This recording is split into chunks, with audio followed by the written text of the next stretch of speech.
Hey, what's up, guys, and welcome back to another episode of Cops Court and Community. I'm Darnell Leeson, and welcome to the final installment in the retirement series vlog. If you don't know, I'm at day 0.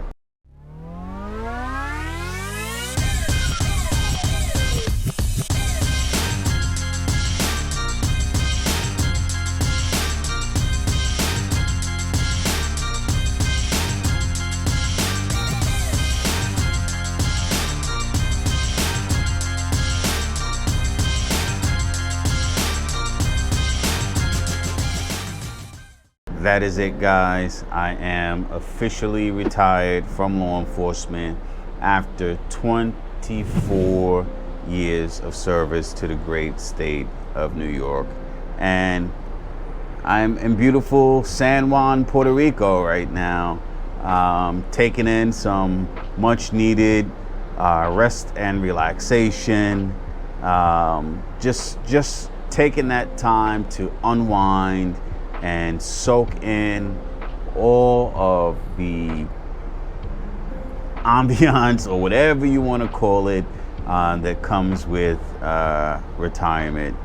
I'm super excited. This has definitely been a long time coming. A lot of people have been saying, it's much deserved, and it really hasn't hit me just yet. I'll be very honest and tell you guys that it's definitely a bittersweet situation.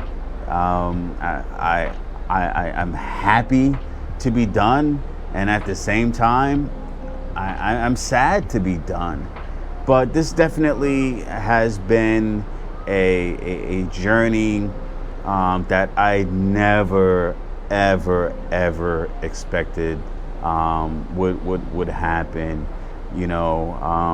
I'll be very honest and tell you guys, and I probably mentioned it, in one of these videos that I've done in the past, and that is that I really didn't have any direction in my life back in the day, as they say. I started like my very first job. I think it was at this department store called Caldor. And I think I worked there maybe a week, if that. It may have even been, just a few days right after high school. And I remember I was actually going to join the Army, believe it or not. And I went, I saw this recruiter. I remember this guy was Sergeant Parker, down in the village of Hempstead. And, he was telling me, this is a good path for you. You're young, you're getting ready to graduate high school, so, hey, I suggest that, you do this. And I went through the entire process, and we went down to, I forgot what the swearing in location was. And I just remember being in this room with, a number of young individuals. And I remember the Army officer saying, hey, listen, this is your last opportunity. If this is something that you don't want to do, walk out of this room right now, because once you get sworn in, there is no just walking out. And I sat there and I debated maybe, 10 seconds. And I said, nah, this isn't for me. And I walked out. And I remember Sergeant Parker standing outside, and he's just like, what are you doing? And I said, nah, man, this isn't for me. And I said, take me home. Needless to say, he was not happy about it. I found out, sometime thereafter, after sharing this story with someone, is that, he was probably pissed off because I screwed up his numbers. And apparently these recruiters have to, get a certain number of individuals, into whatever branch of service it is per month, and I screwed them up. But listen, I felt in my heart that, it wasn't me. I felt it wasn't my calling. It was something that I didn't want to do. And shortly, thereafter, I end up working, at this restaurant, Pizza Hut, for many years. And I just knew that was going to be my career. I'm going to work my way up, to management, and, things are going to be great. I'm going to have, the life of living in the life of luxury. But we all know that wasn't going to happen. And guess what? It did not happen. And I remember my aunt, Karen, as we call her, Canaan, she says, "Hey, look, that's good that you have a job, but that's not a career, D." And I never, ever forgot that. After, I forgot how many years I stayed there. And yeah, I worked my way up to shift manager, but it just didn't feel right. But I found a calling. And I remember I lived in Uniondale at the time. I was renting this little basement apartment. It's probably, like $50 a week. And I mean, this place was just like the true bachelor pad. Young kid, I'm 22, 23, maybe even 24 at the time. It was a basement apartment, had 2 windows, the upper part of the ceiling, the little encasement window. I remember there was this horrible green floral couch down there, sort of like a little round marble table that had to be propped up with the phone books.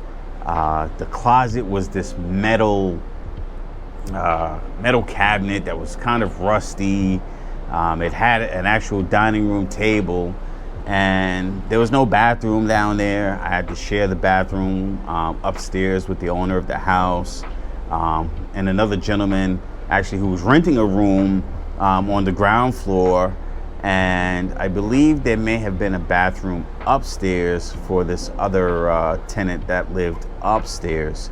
But it had no bathroom, and the worst part of that whole thing is that her laundry room was on the other side of the basement. And yeah, I had a door, so I had the privacy, but the sink for the laundry room where the water would drain for the washing machine was in my space. So there were times where this thing would get stopped up and I would get water down there.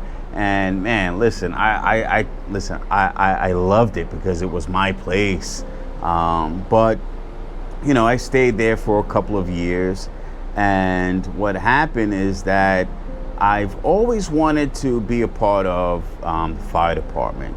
So I ended up going to the Village of Hempstead Firehouse, and nobody was around.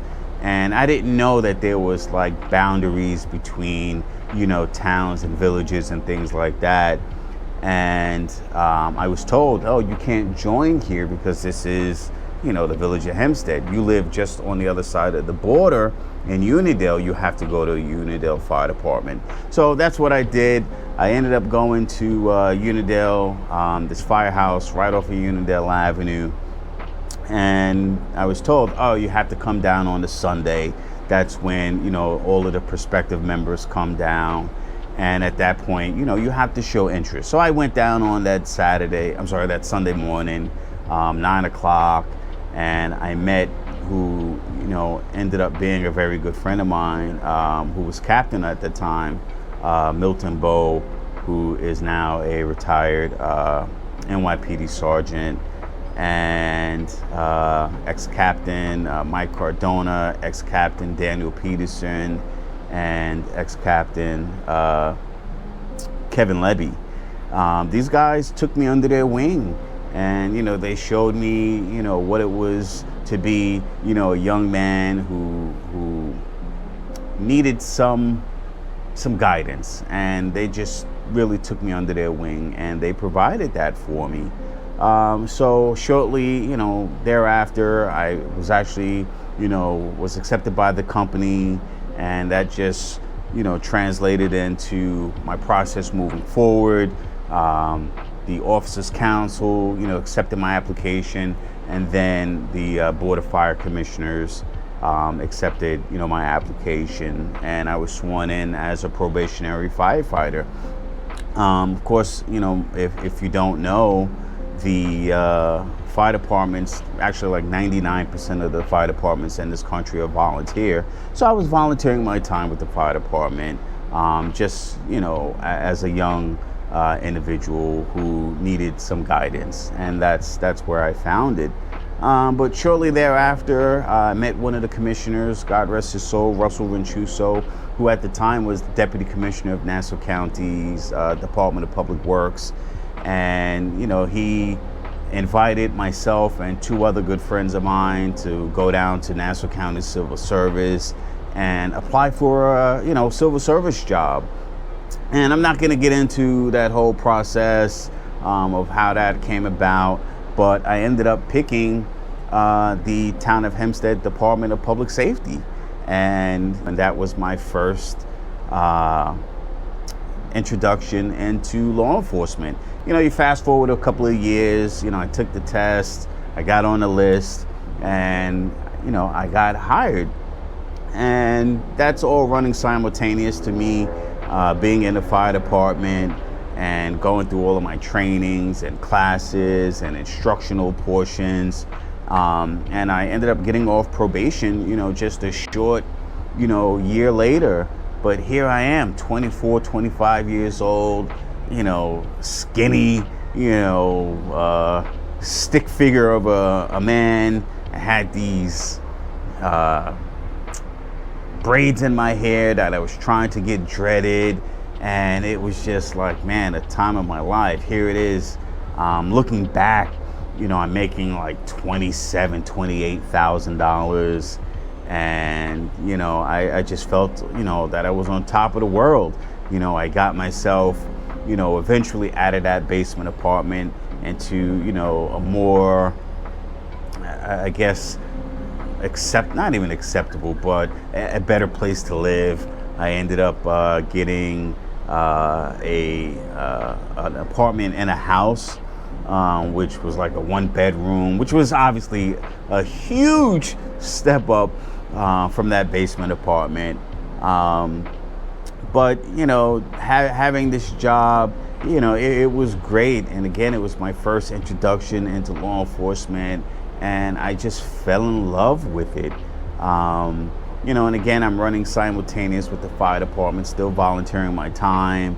I eventually made it to second lieutenant of my company, and ultimately first lieutenant. And I was ultimately elected not once, but to 2 terms as captain of my company. And that's where I really got my I don't know what you call it, not really my calling, but just how to articulate myself, how to be a leader, how to respect people and do the things that were needed in your community, to be a serious, functioning individual in the community. And it was great. I learned so much. My confidence grew leaps and bounds.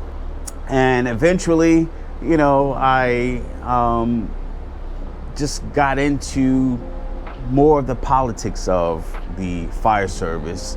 And by doing that, I decided, hey, I'm going to run for the second assistant's position of the fire department. And, I won, that election.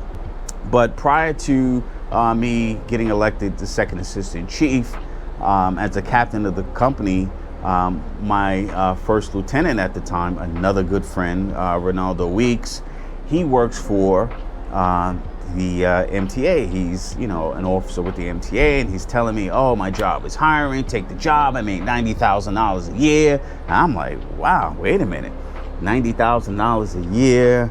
here it is. I'm with Town of Hempstead Public Safety, and I think at the time, I think my salary was now like $57,000 a year, and this was probably like 2002, 2003. And I'm like, yeah, I'll take the test. Why not? And that's one thing that Russ Ranchuso always said: take all of the tests you can, even if you don't want the job. Just take every single test that you can. And that's what I tell, a lot of people, and I'll tell you, if you have the opportunity to take a civil service test, make sure you take that test. You may not want the job, but you just never know. So, again, I took the test, and I ended up getting a call sometime November of 2004, just as I'm getting elected I got elected in 2004. I get the call early 2004 from the MTA asking, hey, do you still, you want the job? And I'm thinking in my head, man, $90,000 a year. Yes, I want the job. So I ended up getting, sworn in. I was appointed December 6, 2004. And this was for MTA Bridges and Tunnels. And I'm like, man, where's this $90,000? Because it said my starting salary was nowhere near that. But what Ronaldo failed to tell me was that, oh, you got to work all of this overtime. And it's just like, hey, listen, it's better than $57,000. So that's what happened. I just started getting on that overtime train. And from 2004 up until my retirement, I was on that train, man. And this wasn't your old coal-fired, steam engine of a train. This was that bullet train, man, where you get on and you just can't get off of this thing because it's so hard. Once you get accustomed to working as hard as I did, and my fellow officers, it's hard to get off that train, guys, man. And I worked, sometimes 16 hours back to back. Look, I'm 50. How many people can say that they retired with a full pension at the age of 50? Not many. A lot of law enforcement people, yes, they have that, 20, you serve 20 years and you can retire. My good friend Milton, he did 20 plus years. He retired at the age of 46.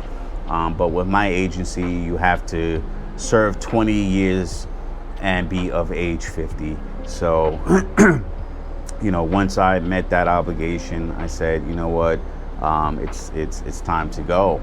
And I'm glad I made the decision, that I did, not only with taking the job, but the decision to retire. But I had so many good people, in my corner, standing behind me. And I served many years under another very good friend of mine, Wayne Joseph, who was the president of the union. And that guy gave me so many opportunities, and I love him for it. I wouldn't be sitting here being able to speak to all of you if it were not for him and so many other people that I met throughout my life, my career. Just those people who I guess saw something in me that said, you know what, I'm gonna help you succeed. And that's exactly what these people did.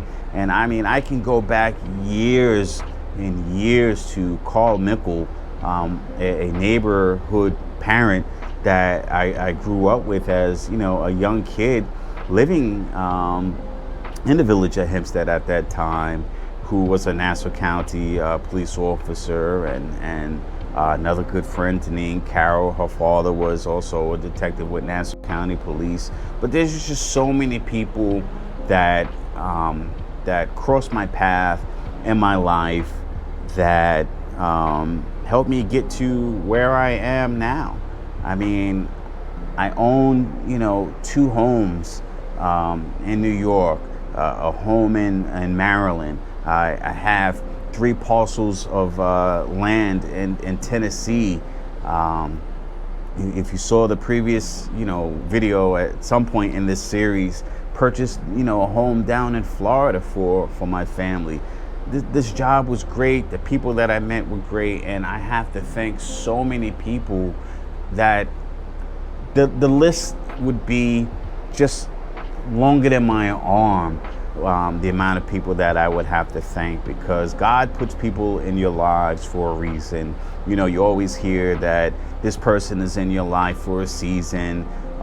They're there to show you or teach you something, or maybe God puts these people in your life so that you can teach them something. But I'll be honest, God put so many good people in my life that I'm forever indebted to them. Another good friend, Michael Fina, I'm able to start a business that's very successful right now. My social media company, iLife Media and Consulting. Just so many people that I really need to thank. And over this period of me, you know, going through this retirement process, you know, I spoke to these people, and, you know, I sincerely thank them. Made a series of phone calls, just thanking people, saying, listen, I would not be where I'm at right now if it were not for you. And they know who they are, whether they watch this video or not, or, you know, I owe them so much. And, you know, I can't forget about my loving wife, Danielle. That lady is my rock. I've said it so many times over and over again. That woman, I can't say enough about her. She is a phenomenal woman, and I love her so dearly. But I also have to thank, you know, you guys that are watching this video. If you saw a video that I did why I started this channel, take a look at it. You know, I have to thank you guys as well, because this channel would not be where it is now without you guys. And yeah, it's not sexy. It's not about, you know, cars and vacations and beautiful beaches and restaurants and reviews. It's not that. It's something that I felt so passionate about that, you know, ultimately I started, you know, the channel. And if you know the history, it started with a podcast that eventually, you know, turned into this YouTube channel. And it's been, you know, a fantastic adventure for me. And, you know, right now, today, I don't know the direction that the channel is going to take. Do I do videos as a retired officer? Do I do videos still for New York? Do I do things for Florida? I'm stuck, guys. And I've said it to you before, you know, drop some comments. Let me know, you know, what direction, you know, I should be, you know, taking with this channel. But everybody says you'll figure it out. But I guess at some point I will figure, you know, things out. But that's really, you know, from start to finish, in a sense, where I started, you know, just getting out of high school, you know, to the point where I'm at now.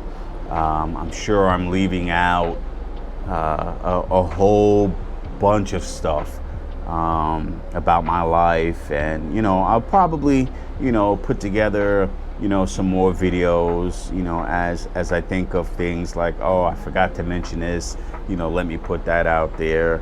But I had a great ride, and it's been phenomenal. I'm happy, guys. You know, I'm sad at the same time. You know, I'm not gonna see a lot of people that I work with, because obviously, you know, I'm not in New York anymore, and, you know, that's really going to be tough, not seeing these people on a daily basis like I did. But, you know, my door is open. You know, my good friends, I told them as we were planning this, my door is always open. You know, come on down as I get out here and, you know, make my way into Florida, get into my whole boating thing. my door's open for these guys, and I'll be inviting family and friends. We got a beautiful home. If you guys haven't checked out, that what do you call it? The empty house tour. Please, check that out. And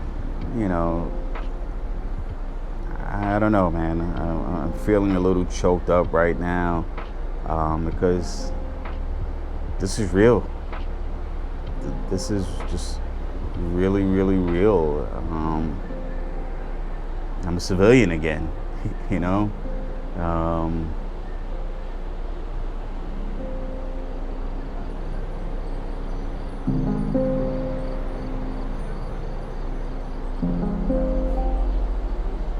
I'll miss it.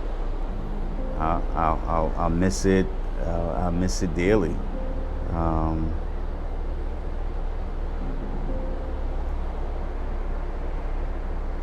I think I'll miss the people more than anything else.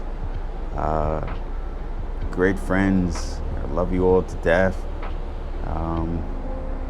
But life goes on, tomorrow, is another day. I'll be starting part 2 of my life and see what God has in store for me. And I know it's going to be great. I know that I would not be alive today if God did not have something bigger and better in store for me. And I can't wait for it. God has something great for me. He has something great for you guys. You won't be, let me tell you this. You would not be alive right now watching this video if God did not have something bigger and better in store for you. And I would not be alive if God didn't have something bigger and better in store for me. And again, I'm looking forward to it. But that's it, guys. Like I said, thank you so much for taking this journey with me. Let's see what's around the corner for Cops Court and Community. If I got to go through another rebrand, if it's no longer going to be Cops Court and Community, or whatever it's going to, end up being, I hope you guys continue to take that journey with me. But I thank you all so much. I love you all. I appreciate you all. If this is your first time here, please subscribe. Please, consider becoming a channel member for those perks that I have. And listen, thank you so much for watching, guys. I appreciate you so much. I'm gonna be out and about, taking just a little bit of time to get things settled.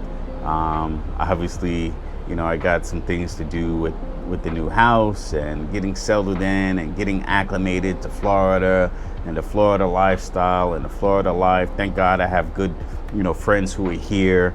I have family here, so that support system is there. But stick with me, guys. Continue to follow me, take this journey with me, and I can't say any more than that, guys. I thank you so much. I appreciate you guys watching, and I will definitely see you guys in the next video.